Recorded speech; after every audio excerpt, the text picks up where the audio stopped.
it's your girl Cheyenne, and I have been tired of my hair.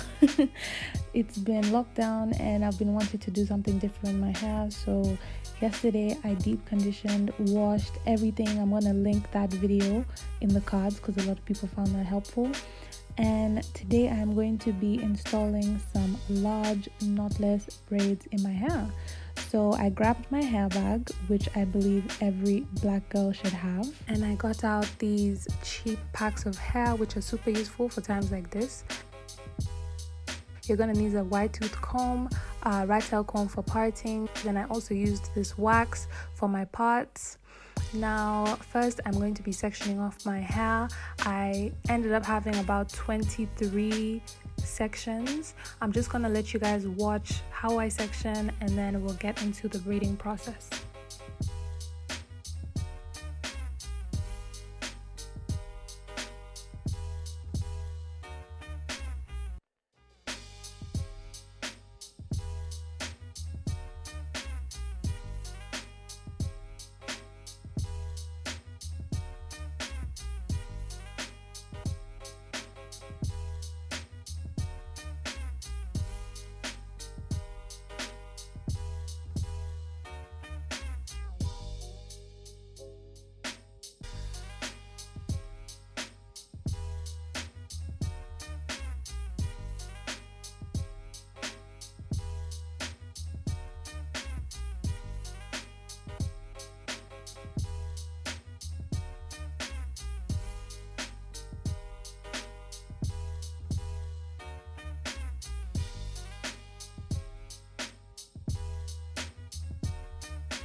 Once I'm done sectioning everything, this is how it's gonna look. I ended up doing 3 at the nape of my neck, then dividing my hair in 2 and then doing 10 sections on one side and 10 sections on the other side for a total of 23 sections.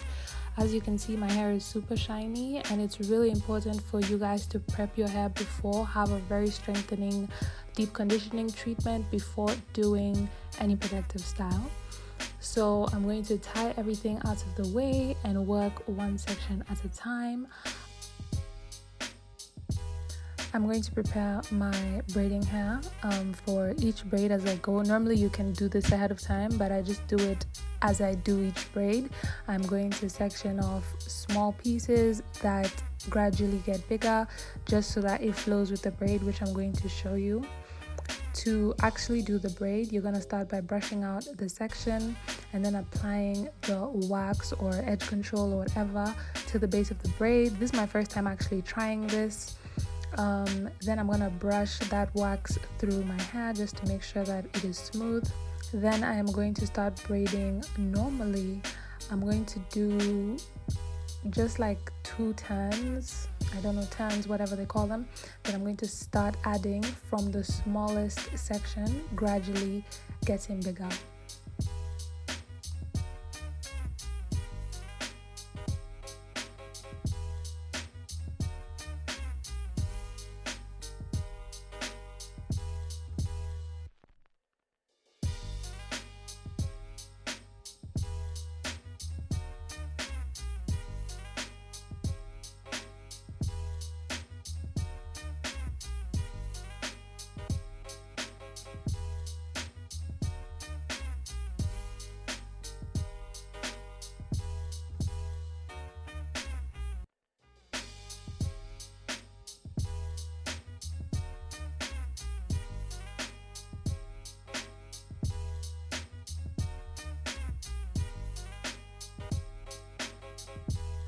Once I was done with the braid, this is how it looked. I was just touching the bases of the braid to make sure that they weren't slipping.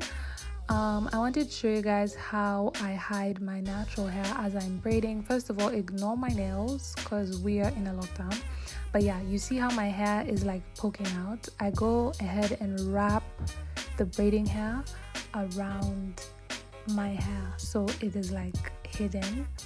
Like, you'll be watching my hands and you'll see, like, I have to be mindful every time I'm braiding my hair to keep on wrapping the braiding hair around my natural hair so that it doesn't poke out. I'm not perfect at this, so sometimes my hair does poke out, but I always keep it in mind as I'm braiding.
This is how my hair looked when I was finally done putting all the braids in.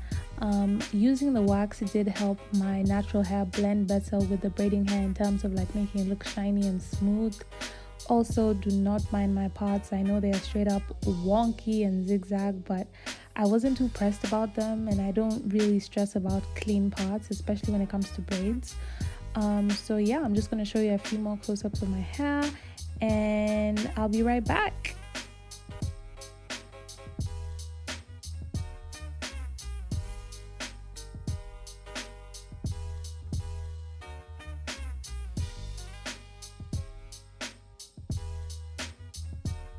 My ends did need to be dipped, but I did that the next day, and this is how long the braids came out. Thank you guys so much for watching my videos. See you in the next one.